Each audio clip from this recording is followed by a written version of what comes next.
Olá pessoal, bem-vindo ao Média Lei Ensina.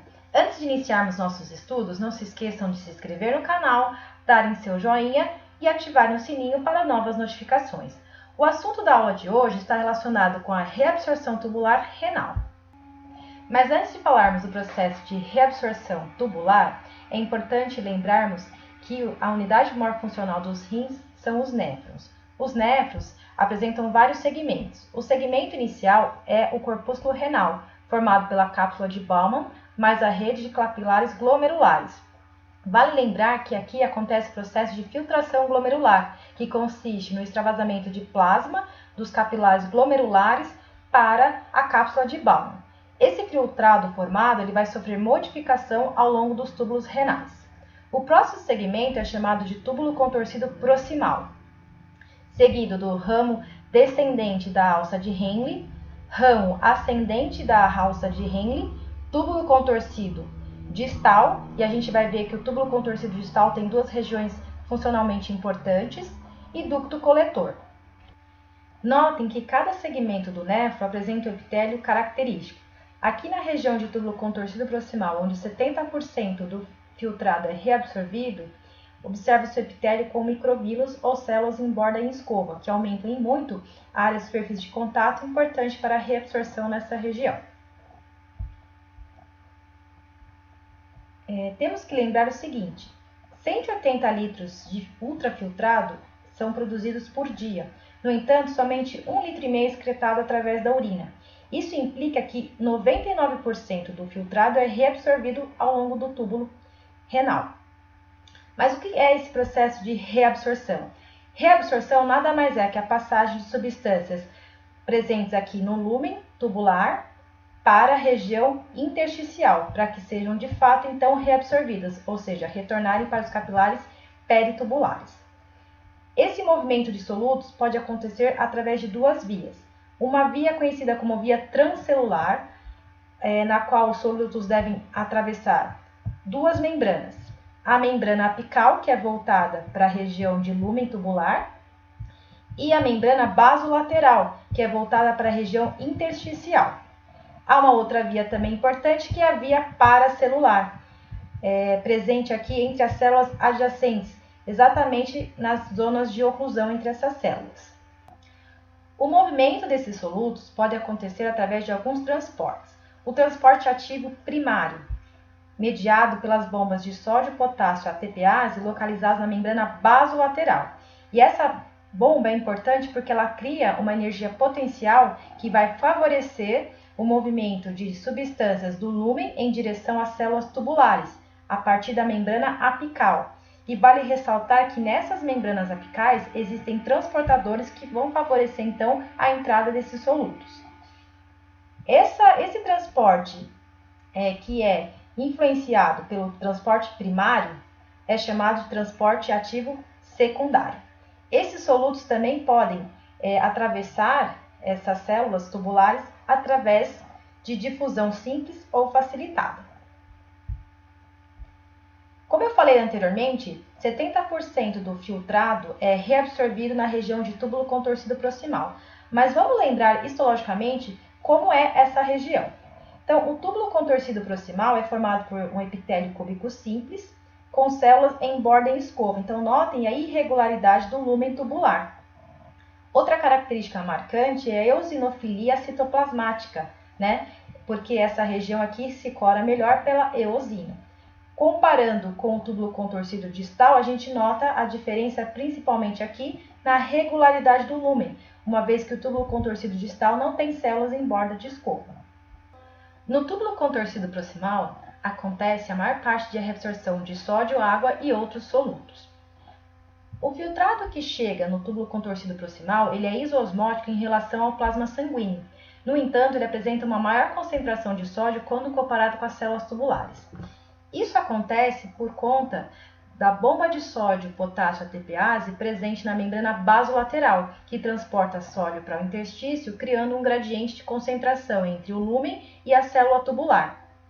Isso é importante porque vai favorecer a difusão de sódio para dentro da célula tubular e também o simporte de outras substâncias, por exemplo, de glicose juntamente com sódio, a partir de um transportador de membrana presente aqui na porção apical, que é o CGLT.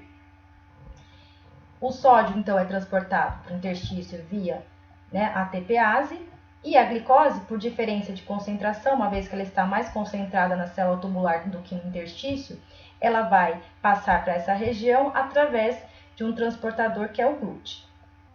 Aqui não está representado, mas com a saída de sódio para o interstício, cria-se um acúmulo de cargas negativas nas células tubulares, favorecendo a saída de íons cloreto. Íons cloreto se combina com íon sódio, formando cloreto de sódio. Outra coisa importante que acontece, que também não está representado nesse esquema, é que o sódio é uma molécula osmoticamente ativa, portanto, favorece a osmose de água em sua direção. A água, então, vai atravessar tanto a membrana apical quanto a membrana basolateral e vai para o interstício. Essa passagem livre de água através dessas membranas acontece devido à presença de aquaporinas do tipo 1 nessas membranas. A aquaporina é uma proteína capaz de inserir poros na membrana. E a aquaporina do tipo 1, vale lembrar que elas não são sensíveis ao hormônio vasopressina, também conhecida como hormônio ADH. Aqui podemos notar o seguinte, que o transporte ativo primário de sódio também pode favorecer o transporte de aminoácidos. Mas aqui vale lembrar, proteínas normalmente não são encontradas no filtrado glomerular. Isso porque existem barreiras de filtração que impedem a passagem de proteínas. No entanto, proteínas menores e peptídeos podem alcançar o túbulo contorcido proximal. Só que como não há receptores compatíveis e nem transportadores que consigam adentrar essas proteínas nas células tubulares por conta do seu tamanho, elas são endocitadas, digeridas no interior dessas células tubulares a aminoácidos. E esses aminoácidos, então, atravessam a membrana basolateral em direção ao interstício.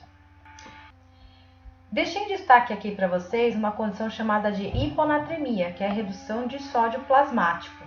E aqui é importante salientar que a hiponatremia ela pode alterar a reabsorção de glicose, uma vez que observamos que há um simporte de sódio e glicose para dentro da célula, isso mediada pelo transporte ativo de sódio e potássio na membrana basolateral. A hiponatremia pode ser ocasionada por N motivos. Um deles são lesões renais que por algum motivo retêm água. E a retenção de água dilui soluto, principalmente o sódio, causando então a hiponatremia. Outro elemento que é reabsorvido no túbulo contorcido proximal através da energia potencial criada pelo transporte ativo primário da bomba sódio e potássio é o bicarbonato. Então, essa energia favorece a entrada de sódio para as células tubulares e saída do íon hidrogênio. Esse mecanismo é conhecido como anti-Porter. O hidrogênio ele vai se combinar com o bicarbonato do filtrado, formando o ácido carbônico, na presença da enzima anidrase carbônica. Esse ácido se dissocia em água e gás carbônico.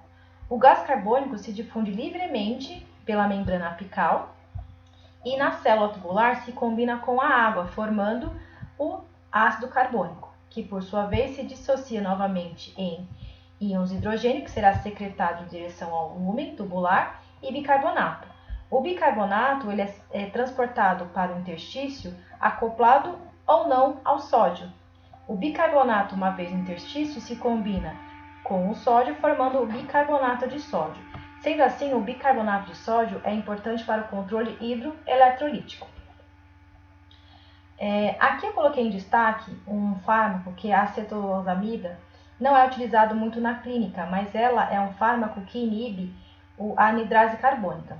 Com a inibição da anidrase carbônica, acumula-se hidrogênio na célula tubular e sódio no lumen tubular. O sódio vai ser excretado juntamente com a água, já que é uma molécula osmoticamente ativa, elevando então a diurese. É importante sabermos que algumas substâncias que são reabsorvidas no tubo contorcido proximal apresentam uma taxa de reabsorção limitada. Isso porque atingem um ponto de saturação também conhecido como transporte máximo. Um exemplo clássico é a glicose. Nesse gráfico temos representado a carga de glicose filtrada em função da sua concentração plasmática. Podemos notar o seguinte, que quanto maior a concentração de glicose no plasma, ou seja, a glicemia, maior a carga de glicose filtrada. Notamos aqui que ela é linear.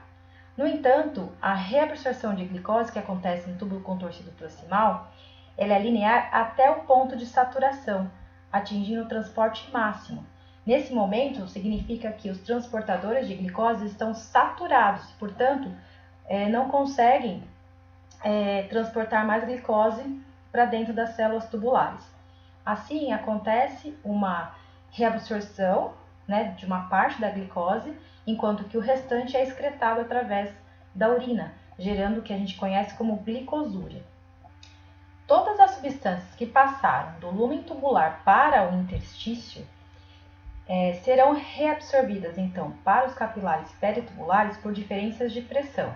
Os capilares peritubulares apresentam uma pressão hidrostática baixa, ao passo que apresentam uma pressão colorosmótica elevada, o que favorece a reabsorção dessas substâncias. Outro segmento importante do néfron é a alça de Henle. Lembramos que a alça de Henle tem a sua porção descendente fina, que é permeável à água, e sua porção ascendente espessa, que é impermeável à água, mas é permeável a solutos. É importante segmento que vai estar relacionado com a concentração da urina.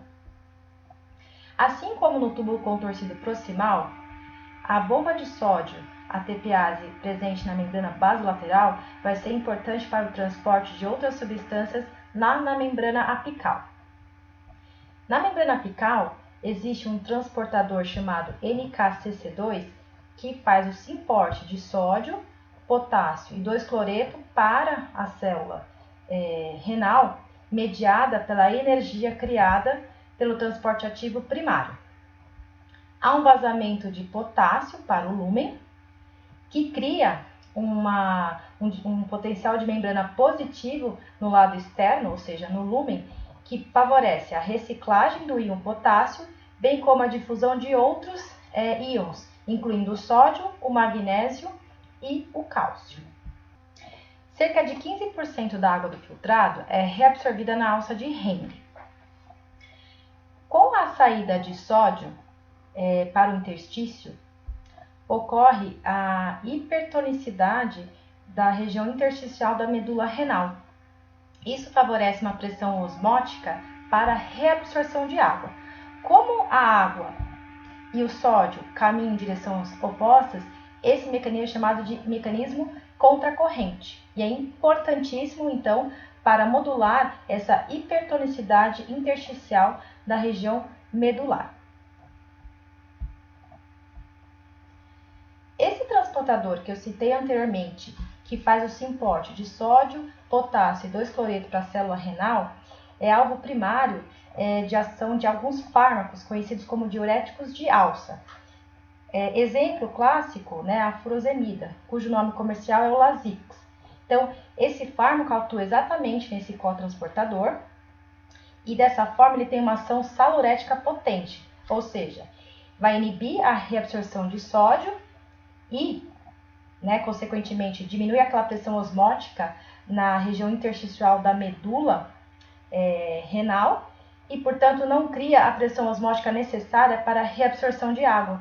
Então, vai excretar tanto sódio quanto água na urina, aumentando, então, a diurese. Bom, seguindo aqui os segmentos do néfron, o túbulo contorcido distal ele é formado por duas regiões funcionalmente importantes. A região inicial do túbulo distal, chamada de mácula densa, que é um importante sensor da concentração de cloreto de sódio que chega pelos túbulos renais, e a porção distal, do túbulo contorcido, que tem características funcionais semelhantes à porção cortical do ducto coletor. Então aqui eu deixei em destaque, esse aglomerado de células, representada a mácula densa, aqui pintado, caso vocês tenham dificuldade em visualizar.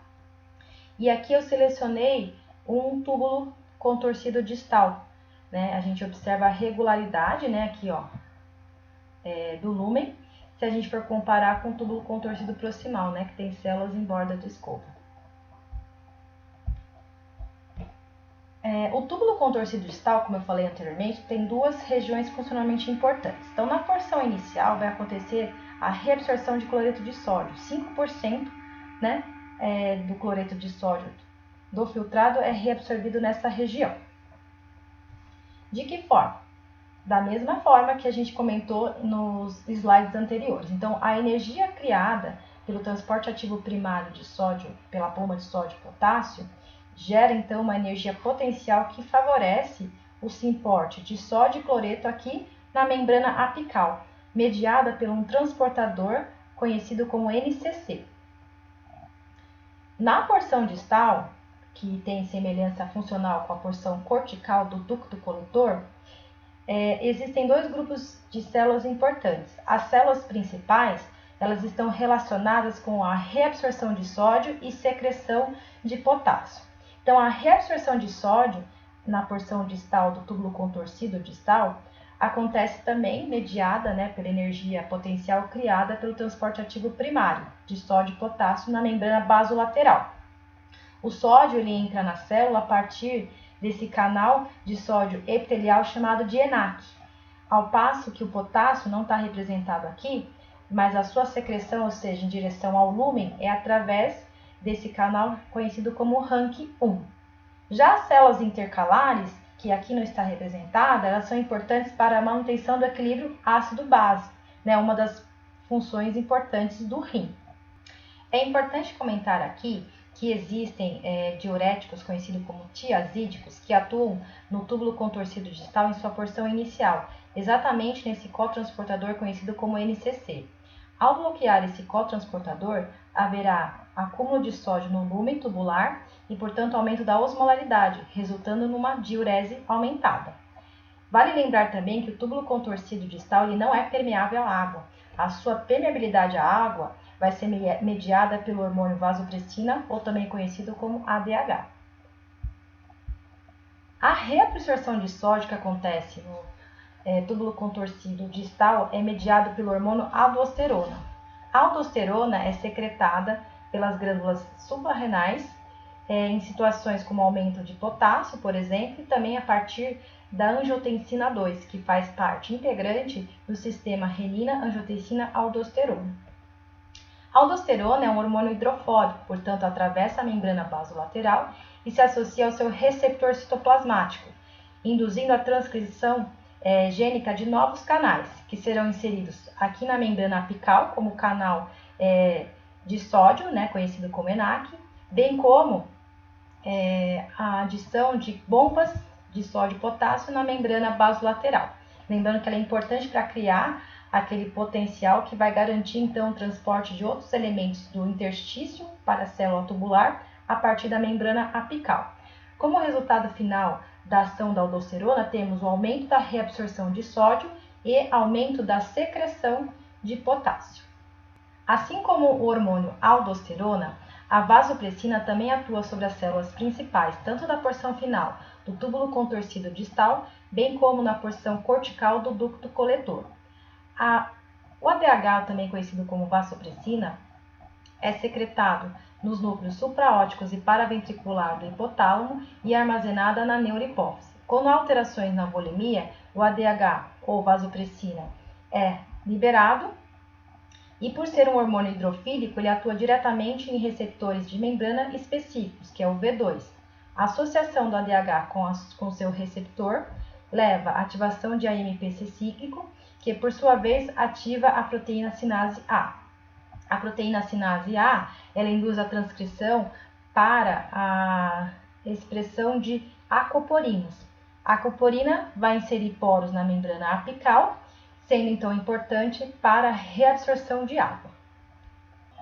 Bom, pessoal, então vimos nessa aula o processo de reabsorção tubular que acontece ao longo do néfron. Então, aquele ultrafiltrado que foi formado a partir do corpúsculo renal, uma vez que ele entra nos diferentes segmentos da porção tubular, ele é modificado a partir da reabsorção e secreção de várias substâncias.